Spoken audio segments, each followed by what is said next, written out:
Welcome to Something Positive for Positive People. I'm Courtney Brain. Something Positive brings the experiences of individuals living with a sexually transmitted disease to you, the listener, to show how normal life is to anyone struggling to cope with the psychological effects that come after the diagnosis of their condition. The overall goal of this show is to significantly reduce the spreading of STDs by spotlighting the lives of everyday people who have dealt with their emotional lows of their condition and sharing how they were able to come out of it, hopefully to help anyone else who's been diagnosed to be more comfortable with sharing their diagnosis with potential partners and people who are closest to them in order to get the support they need to avoid destructive behaviors, both to themselves and others, as a result of just not disclosing or potentially just spreading whatever it is that they have maliciously. Something Positive is a hobby of mine. New episodes will be posted the first Monday of every month to YouTube for now until the website is up and we're able to get more people who are willing to share their own personal experiences on the podcast. Please, I encourage you to send in your stories.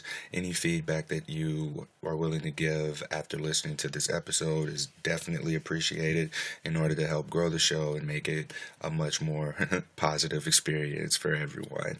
You really could help someone with your story. I can be reached on Twitter and Instagram under the handle at H on my chest. That literally just looks like on my chest, but it's H on my chest, like the letter H, then on my chest. My email, I can be reached by email at CourtneyWBrame@gmail.com. That's CourtneyWBrame@gmail.com, and that's just my first name, middle initial, last name. So here's the first interview that I've ever done in my entire life. Fortunately, Amy and I were able to get this knocked out in one take. It's about 44 minutes long, so it's filled with good stuff. There's a lot of filler at the beginning and at the end, but as the show goes on and I get more experience with this, it'll be a lot better. So I hope you all enjoyed this interview on Something Positive for Positive People. Here goes. Hi, I'm Courtney, and this is Something Positive for Positive People. And I'm here with a special guest today. Who do we have with us? My name is Amy, and I'm glad to be here. Awesome. So, Amy, first let's start with, so what is your condition? We'll call it that. I have herpes, or also known as HSV2. Okay. And you want to, for anyone who may have a misconception about what that is, do you want to go into a little bit of detail about what it is? Herpes is nothing more than, or what I consider, a skin condition. I mean, it is an STD, but it's not life-threatening. It's more of an inconvenience than anything. It's just something I live with. Some days I forget I even have it. Okay, great. That's great. So if you want, you can go on and just jump into your story. So, Okay. just for the listeners, if you haven't had a chance to listen to episode 0, that was just me talking a little bit about what I wanted this podcast to be about. So here's the very first episode of Something Positive for Positive People. And like I said, it'll be more of like a guided conversation where someone who's living with an STD comes on and just tells their story, and gets it out there, and hopefully we can show anyone who's newly diagnosed or anyone who's struggling to live with their condition that life goes on. I mean, that you can go on and live a regular life or an above regular life. So that's why I have Amy here, just to kind of share her story. Amy's a very normal person. You can tell us a little bit about yourself, just like your age, race, geographical location, career, education, dating life, blah, blah, blah. Sure. All right. Well, I'll start off. Like I said again, my name is Amy. I am a single white female. I am 46. I'm divorced. I do have 2 grown children, 2 boys. They're both over 18. As far as my geographical location, I live south of St. Louis in Jefferson County. And I work as a supervisor for a company. And that's kind of the rundown on me. I was diagnosed with HSV or herpes in 2010. I got it from my husband, my second husband. We were married for 6 months, and he up and left one day in November. And then that December at Christmas time, this was in 2009, Christmas time, I woke up that morning with what felt like a blister in my genital area, and was like, that's interesting. And I will say I was in denial at first. I thought to myself, I must have an ingrown hair. I must have shaved too closely or something like that. And for 3 weeks I told myself that, until then it finally subsided. So that was my first breakout with having herpes. I went through the next probably 8 months having the occasional breakout, still in denial, almost thinking if I didn't talk about it or go to the doctor about it, then it wasn't happening to me, So finally, in August of 2010, I had enough and thought, I need to go to the doctor and find out for sure. I think at that point I was still hopeful that it was going to be something else, that I could, take a pill for 10 days and be cured of and not have to deal with this.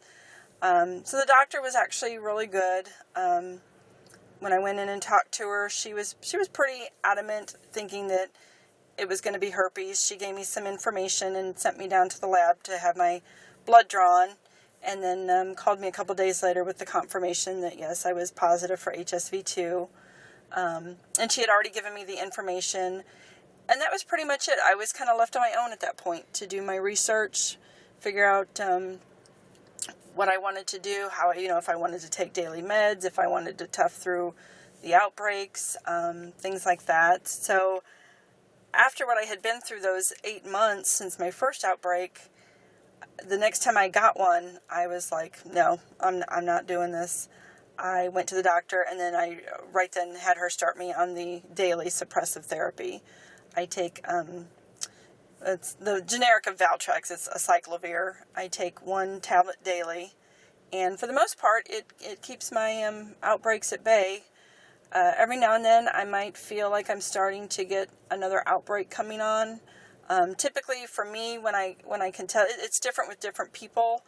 For me, one of the side effects of having herpes is your urethra can swell.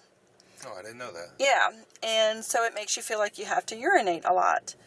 And so whenever I have that feeling, when I'm constantly in the bathroom and not much is coming out, I can tell my body's fighting off an outbreak.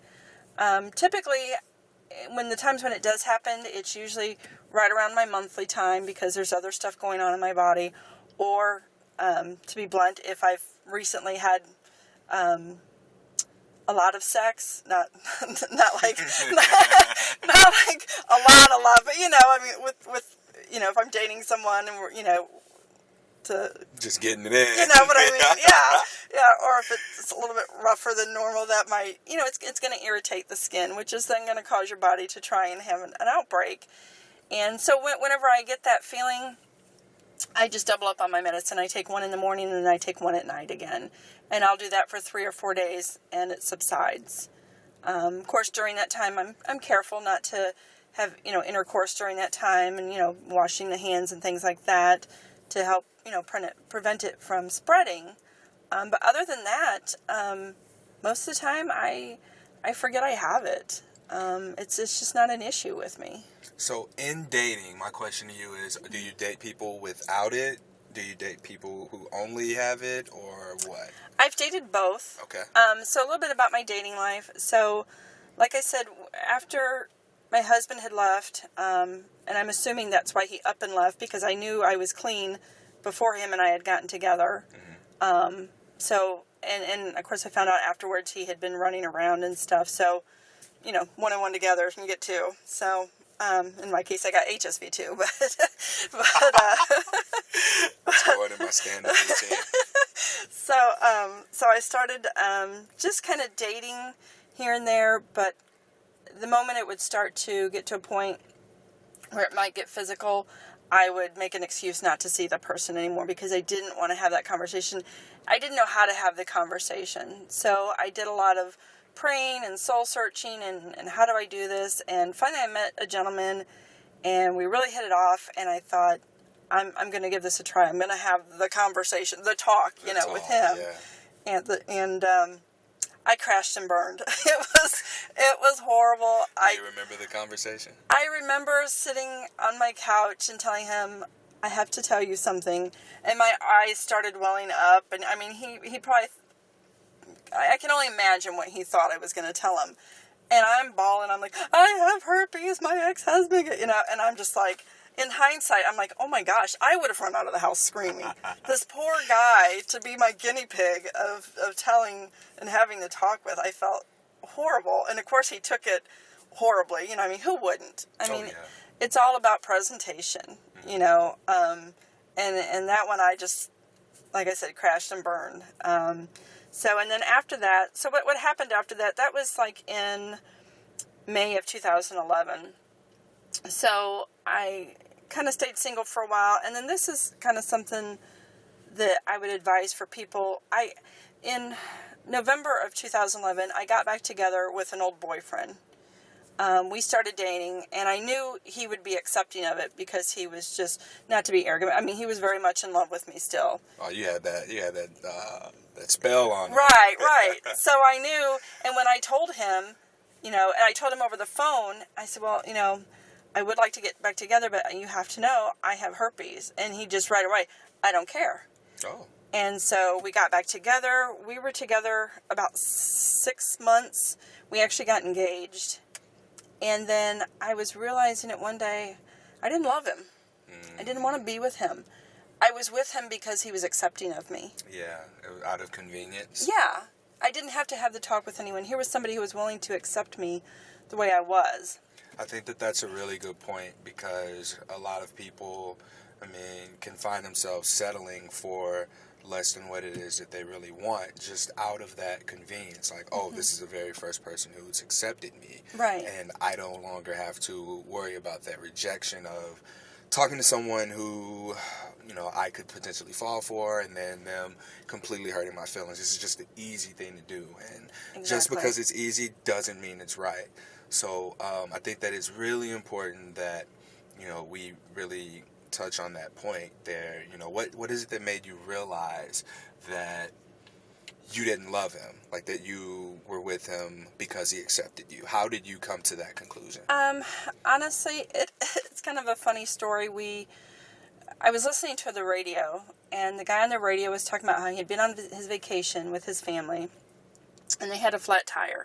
So while his kids and his wife were back at the pool swimming, he was in town taking care of the car and this and that in the tow truck. And I realized with this guy, I'd have been the one taking care of the car and the tow truck while he was at the pool with the kids. And that wasn't the relationship I wanted. And so that made me dig even deeper into, well, then why am I with him? If this isn't the relationship I want, why am I with him? And then slowly I just kind of came to the realization it was because I felt safe and he was accepting. And I was settling for something that I didn't want. Yeah. And it wasn't fair to him, and it definitely wasn't fair to me. Just because I have herpes, I shouldn't have to settle for less than what I want, for less than being happy. Yeah. And so I ended the relationship with him. And then a little bit later, after that relationship ended, I thought, well, I'm going to get on Positive Singles, which is a dating site for people with STDs. Shout out to Positive Singles. Yes. So I thought, I'm just going to get into that dating world, and maybe I'll find the true love of my life in there, and then I still don't have to have the talk, because I was still scarred from this first conversation I had with the one poor gentleman. It's brutal. It is. And so I started dating a guy there. We dated for about a couple months, and then that just kind of fizzled out. No particular reason. We just weren't compatible. So then I was like, well, maybe I'll give it a try in the regular dating world again, because I wasn't having any luck on Positive Singles.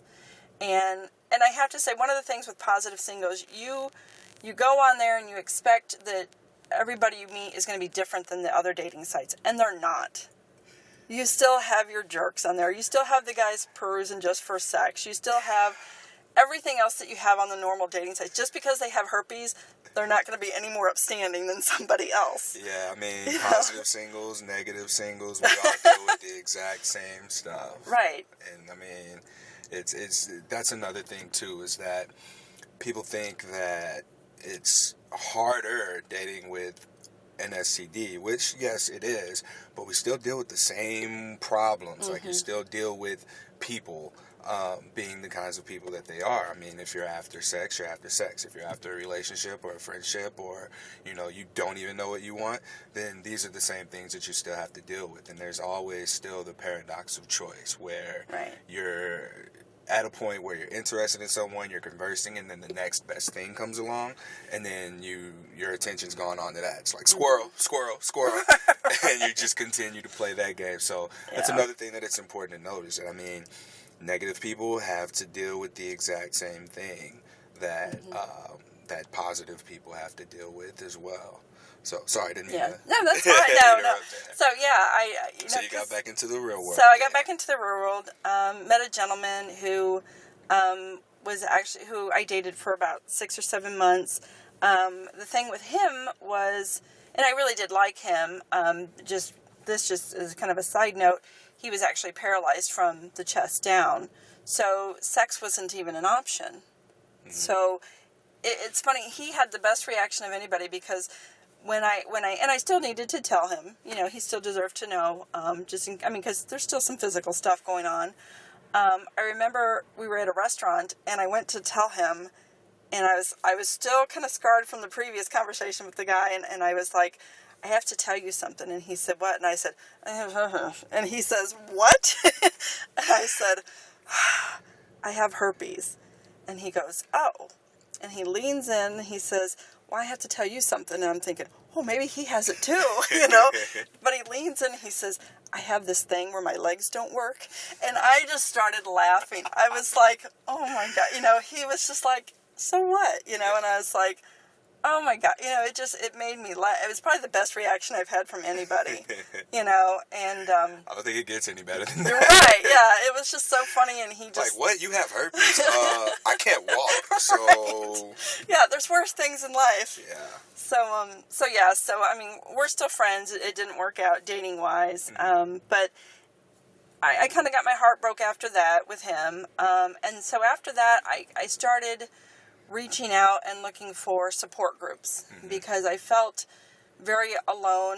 My best friend, I had told her right after I was diagnosed, and I mean, her and I, we share everything, we talk about everything, and it didn't matter to her. She was there to support me, for me to talk to, but it just wasn't the same. She couldn't relate. She couldn't, and no matter how hard you try, you don't know the internal feelings that somebody has, and how they feel, and the fear of rejection, and just everything that goes into it. So that was about the time I started reaching out, looking for support groups, and I found a local support group, and right away went to a get-together. And now when I say support group, we don't sit around in the circle and say, hi, I'm Amy and I have herpes. No, it's... Hi, Amy. Right. It's people. How does that make you feel? It's just people with the same condition, and we get together, we go out and we go bowling, or we go out and have drinks, or we go do this, it's just having that friendship with other people who can relate to your situation. And it's funny because I went on a camping trip recently with a large group, and it never even came up. So it's just like... It normally doesn't. You don't even think about it. Yeah. Now, it's at this point, okay, if something were to happen, it's not something that you have to dread talking about. Right. And then you're surrounded by other people with it. So in the back of your mind, that thought of potentially hiding something is completely... It's gone out the window. Yeah. Because if everyone's hiding the same thing, and then everyone's like... all right, we're going to join this group where everybody has this one thing, there's no need to talk about it. And Right. it goes just unspoken, and everyone can really, truly, just genuinely be themselves. So if you're a dick with herpes, and everyone else around you has herpes. Or if you're a kind person, you're a kind person Right. with herpes, and everyone around you has herpes. And everyone's really there for that thing that's going on. So if it's bowling, if it's a concert, if it's just a barbecue, you know, or a camping trip even, everyone's there for that thing. So it doesn't even matter that you have herpes. It's a comfort thing, just knowing that if you do have something that comes up and you do need to talk to somebody, you've established these friendships with people who can relate and who you can then reach out to and say, I'm having a bad day with this, I'm having this issue, and they're there to talk with you, and you have the friendship. I mean, I've made so many new friends in the group. I love it. I mean, that is one of the benefits to me. And the good things that have come out of me having herpes is the friends that I've made. Friendships, yeah. You know, I mean, I look at some of these people in the group, and I'm like, y'all are such amazing people. You know, it's so sad that society has put such a stigma on people with STDs. Yeah. You know, and it just really reiterates the fact that we're normal people. There's nothing wrong with us. We just have this skin condition.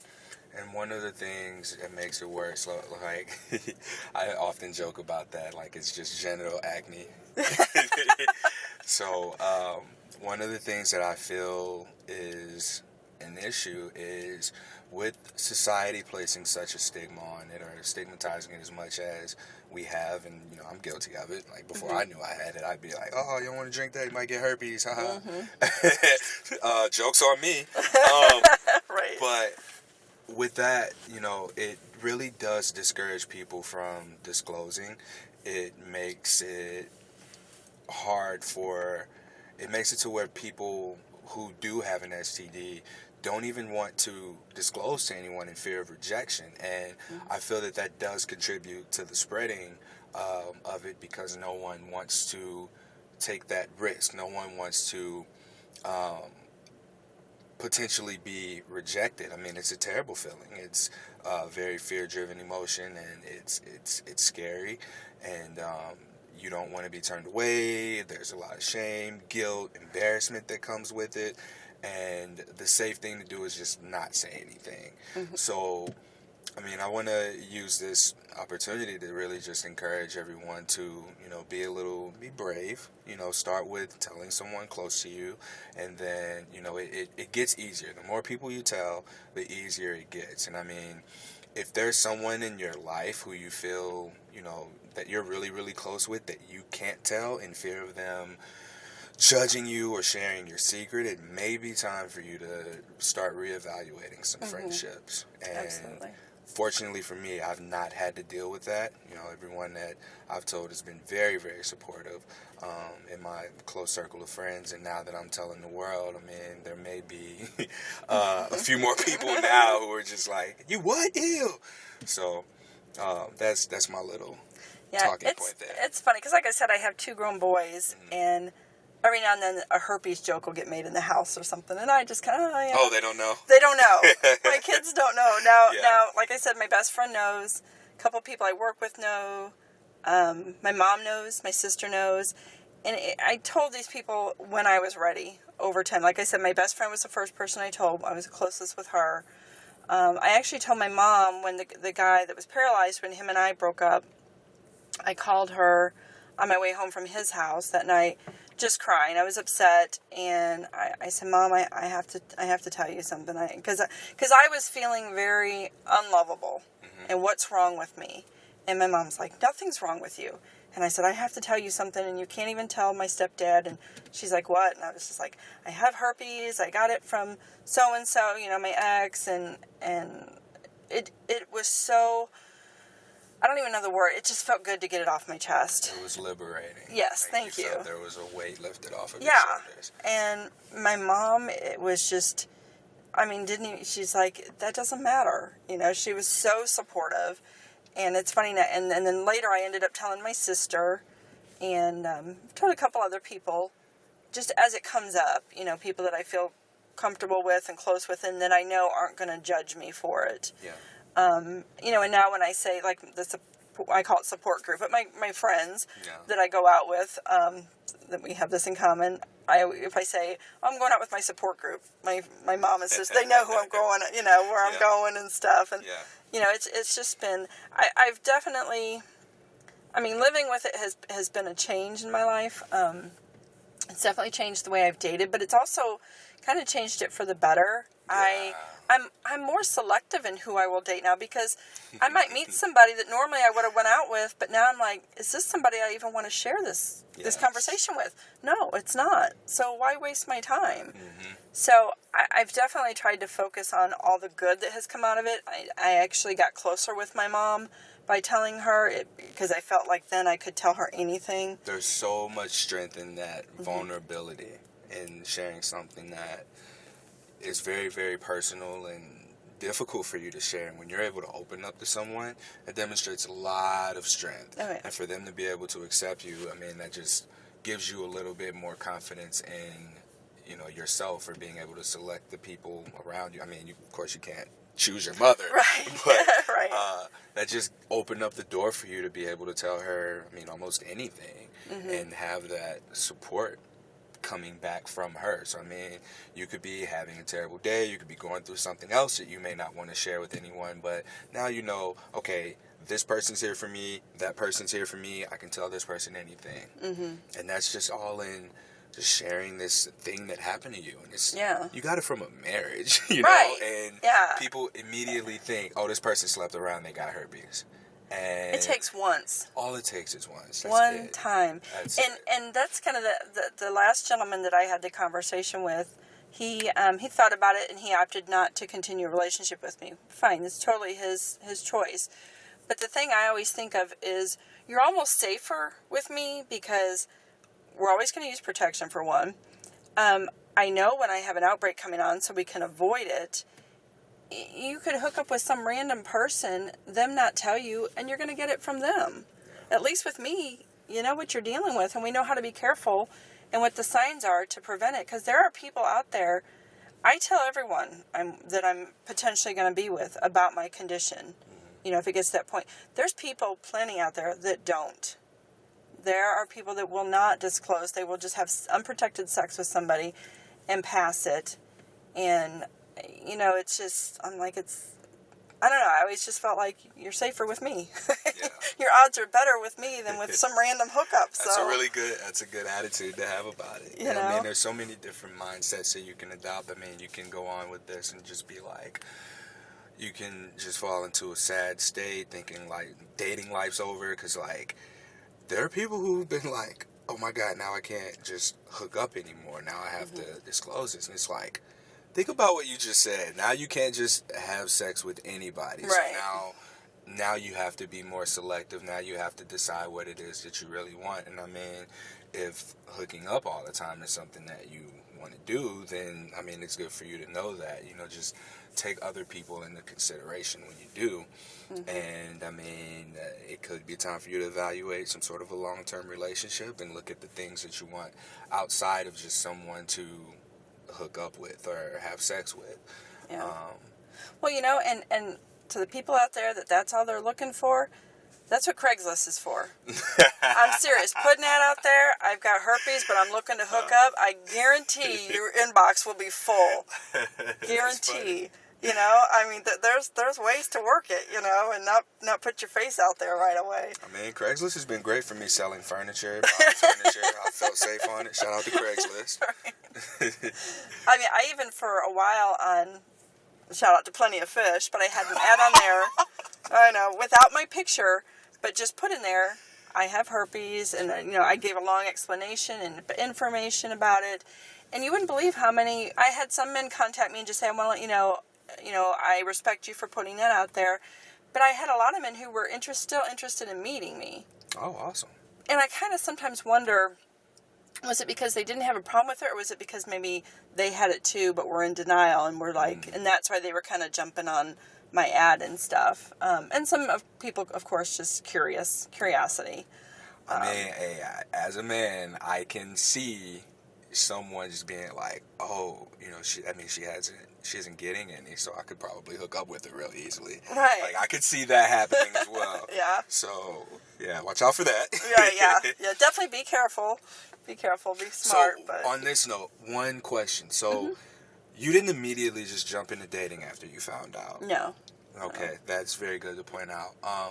The reason that I say this is because I end up in conversations with a lot of women who are newly diagnosed, and the first thing that they're trying to do is get into a relationship or immediately start dating. And I want to just make it known that that's probably not the best thing to do. I mean, it's a really good time for you to really just reevaluate your situation. I mean, when I found out, I was already dating someone and, let her know, and we were able to continue the relationship. Fortunately, here we are. Now she doesn't have it. We were able to just date. I dated someone without herpes, and she was accepting of it. And I talked to her very recently, and she doesn't have it either. So it's very possible. I mean, you just have to really be cautious of your body and be more aware of it, and learn yourself and how to manage your own, how to manage your stress, how to manage your body, and really take care of your health in order to minimize the outbreaks, minimize the possibility of spreading it as well. So yeah, I know there's a lot of people that don't like to take the daily medicine. They do other more herb treatments, or they just tough through the outbreaks. Herb treatments, like they smoke? No.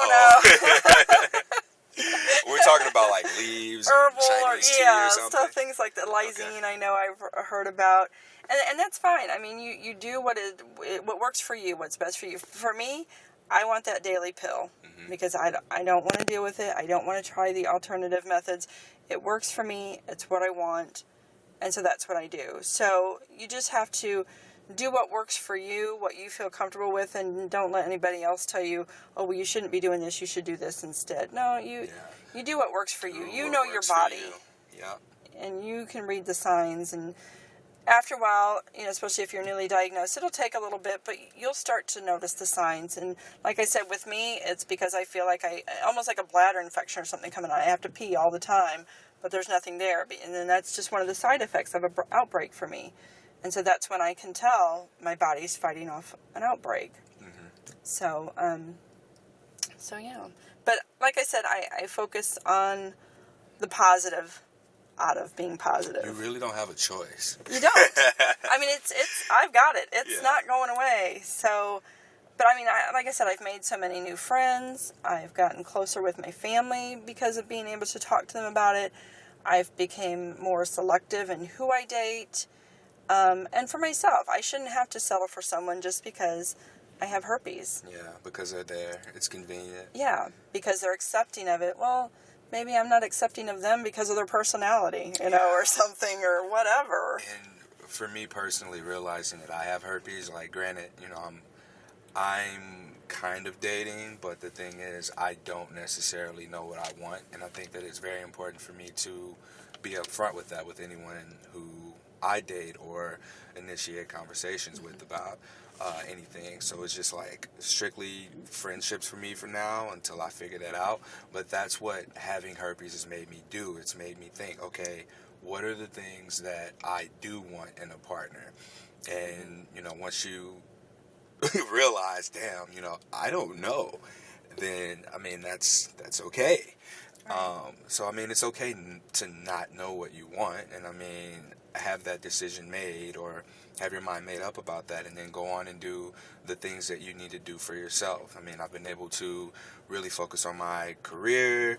I've been able to focus on, my hobbies, things that I do outside of work, and, now having herpes has given me, it's compelled me to start this podcast. And just like I was telling you earlier, Amy, one of the things that really kick-started me wanting to do this was a conversation that I had with a friend that I met on Positive Singles, and her telling me weeks after our initial conversations that she contemplated suicide. And I was like, wow, I'm someone who lives with this, who it doesn't even feel like I have it.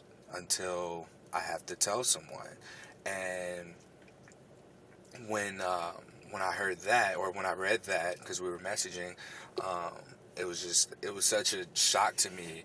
And she was just saying, you know, how talking to you made me feel better, and, you know, hearing your story, and I've talked to a bunch of other different people.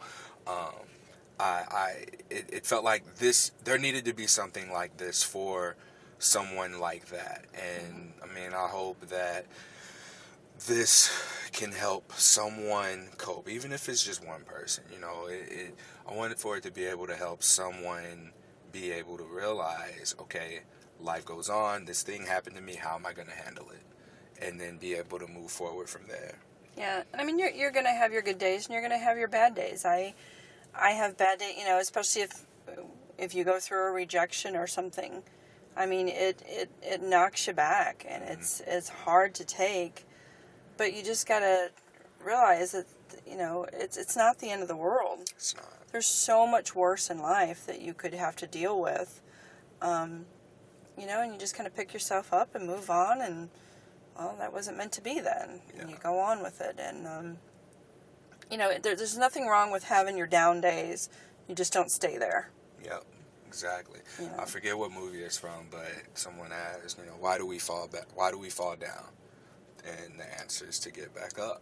Mm-hmm. You know? Mm-hmm. So, I mean, yeah, this is like, you know, waking up one morning with flu symptoms and sweating, shaking, coughing or whatever, and going to the doctor, finding out, oh, shit, I have herpes, what?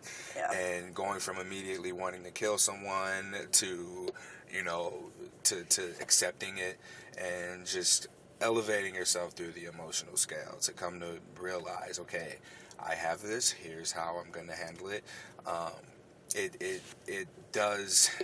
doesn't necessarily define you, but it does impact, you know, how you view life. And I think it's important for everyone to know that that's a decision that you make. You know, you make the decision of how to respond to the fact that you now have herpes, whether you know it or not. So, I mean, you can either be down about it, be sad, and look for more reasons to be sad, or you can take the positives from it and, you know, just like Amy here, decide, okay, I need to be picky about who I'm dating. I want this, this, and this, and if this person isn't demonstrating these things, then on to the next one, and leave it at that. And then we also have Craigslist out there. Yeah.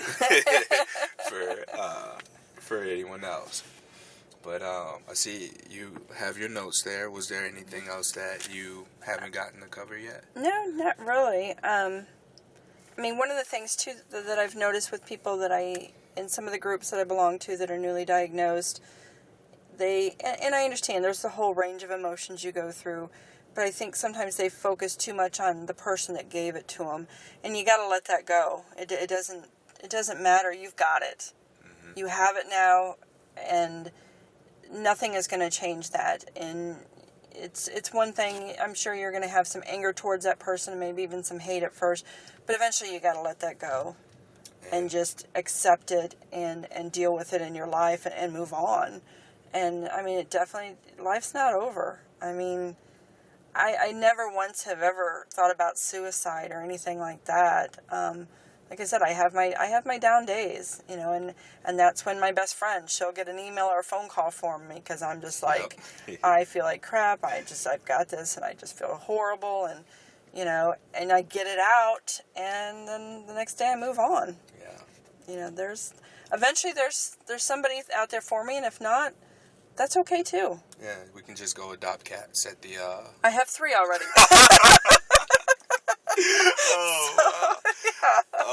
With that said, so letting go is a very powerful tool.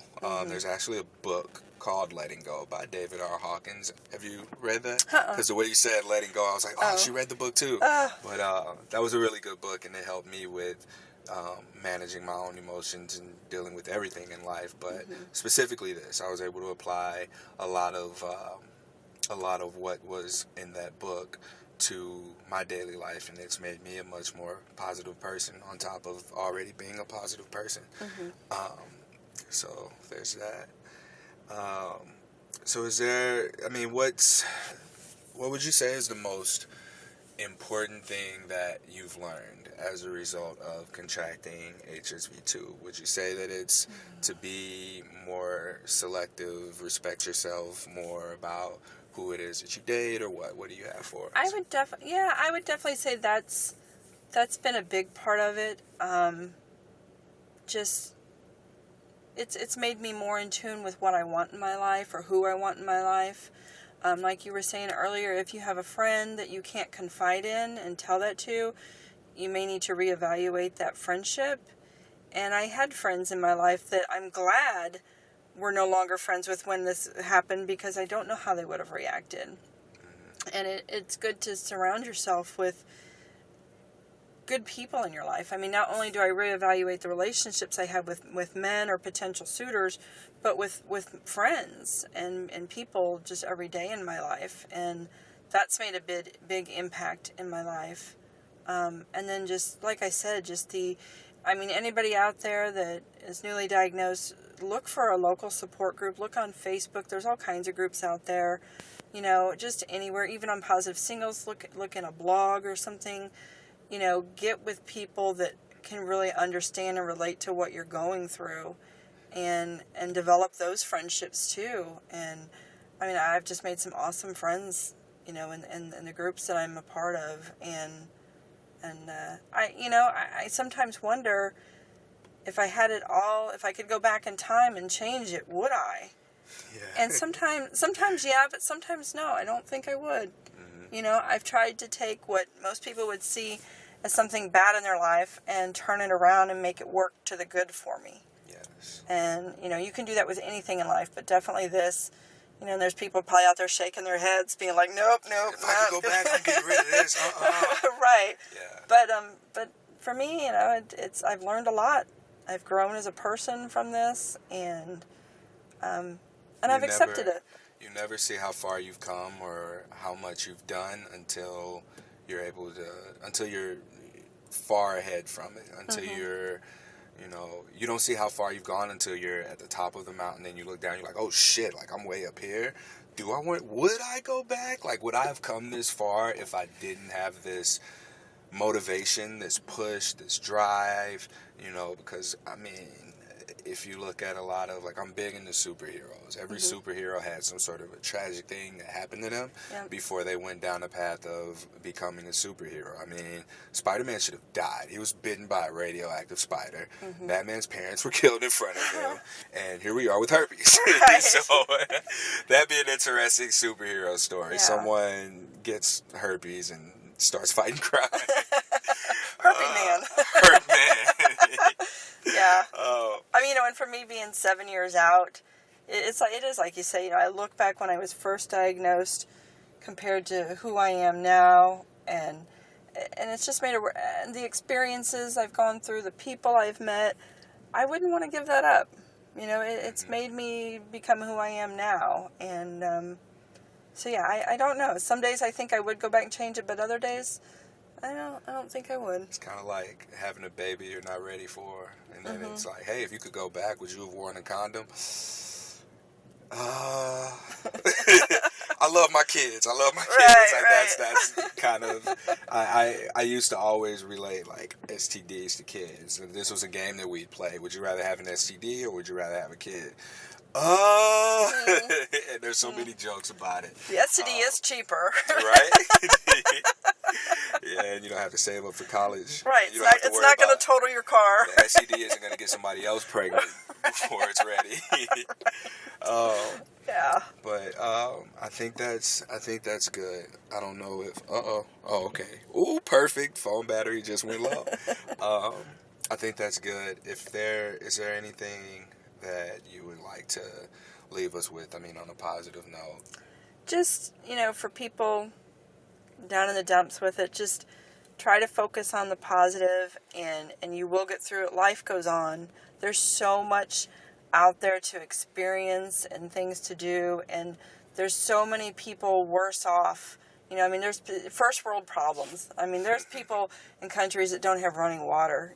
You have what I just continue to say, a skin condition, a skin rash that occurs, Dickney or vaginy. Right. It's just acne on the genital. Yeah. So, try to put it in that perspective and look at it that way and see it from that point. And, you know, in the end, there's just worse things. There's worse things. Go through the emotions, but get out of the dumps, you know. And it's really important. I'm not a licensed therapist. None of us are medical professionals. Let me make sure and disclose that information now. But it's very important for you to lean into the emotion that you're experiencing and not try and push it down or drown it with alcohol or some sort of distraction, whether it be sex or, like I said, just drinking or any kinds of drugs. You don't want to do any damaging behavior to yourself. Allow yourself to experience the embarrassment, the guilt, the fear of being alone, whatever, and then understand that there's more out there. Like, you don't have to have tunnel vision on what's happening to you towards the negative. Like, widen your scope, you know, seek out some sort of a support group, allow yourself to work on yourself. I mean, take that as an opportunity to step back and just reevaluate yourself, reevaluate your environment, your friendships, some of the things that you have going on. You know, there are people who, you know, didn't wake up this morning. There are people who won't wake up tomorrow. And the worst thing that happened to you is that, you know, you've gotten some sort of an STD. I mean, specifically today we're talking about herpes. I know there are STDs out there that are fatal, but even then, you know, you've got to live the life that you have.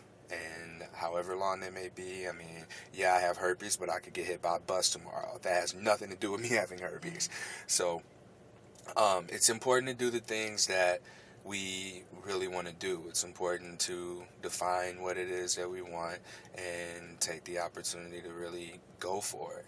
And that's just my little add-on to what you were just saying, Amy. Yeah, and just be good to yourself, you know. Yes. And just realize, I mean, this makes you no less of a person. You're the same person you were before your diagnosis. You know, and you deserve good things in your life. Until you start fighting crime. Once you get your diagnosis, Right, it's yeah. time for you to go off and get you a costume. Get a cape. Yeah, we need to bring back the cape. You don't see a cape with a big H on it. Wait, Thor has a cape. I guess the cape is still cool, but no tights. No, please, no tights. Yeah, that part would be good. All right, so that concludes this episode of Something Positive for Positive People. I hope you enjoyed it. I really, so starting out, what I'm going to do is just share this within the communities that I'm involved with, and, you know, hopefully someone who's listening has a friend that they could share it with, who has a friend that they could share it with, and, you know, we can get this in the hands of the people who really need it most. And I would like to just have it available for anyone who's newly diagnosed, or even if you've been diagnosed for years and years. Like, it's good to be able to see, oh, okay, you know, there are people out there who are where I'm at in life, or if you want to come onto the podcast and share your story, I would love that. Like, I want to talk to as many people as I can, because everyone's story is different. You know, no two people have the exact same story. Everyone's a different age, different demographic, different situation. Like, Amy's the first person I've spoken to who has gotten it from a marriage. You know, there have been people who've just been cheated on. There are people who haven't known that they've had it. The stories are across the board. So if you hear this and you decide that you want to share, I encourage you to reach out. At some point, I'm going to have like a legit email address for this, but I really wanted to get this thing up and running before I got distracted, or before time. Squirrel. Before I lost track of time. So it'll get better. This will get better. I already think that this was an amazing episode. Amy, you did a great job. Thanks. I appreciate it. That was us high-fiving. Great. I think you did a great job in telling your story and really set the tone for any other guest who comes on. So if anyone wants to share their story, you can reach out to me at Courtney, COURTNEY, Brame, BRAME, @gmail.com. Again, that's Courtney W. Brame @gmail.com. And, just send me like a summary of what your story is, and a little bit of information about yourself, and I'll see how we can get you on the podcast. As of right now, I'm kind of staying in the Missouri area since I'm driving everywhere. But Amy lives pretty close by, so we were able to get together and record this podcast on my phone in my mobile studio, aka car. So, yeah, like I said, and if just please continue to share this within the communities, or hopefully we can have some sort of a disclosing episode where, if you want to tell someone, you can just be like, I have something to tell you. Here, listen to this. Take that burden away from you. I'll take it for you. So this is me being a superhero. I'm putting my H on my chest. So thank you all for listening, and you all have a positive rest of your life, because it's not going anywhere.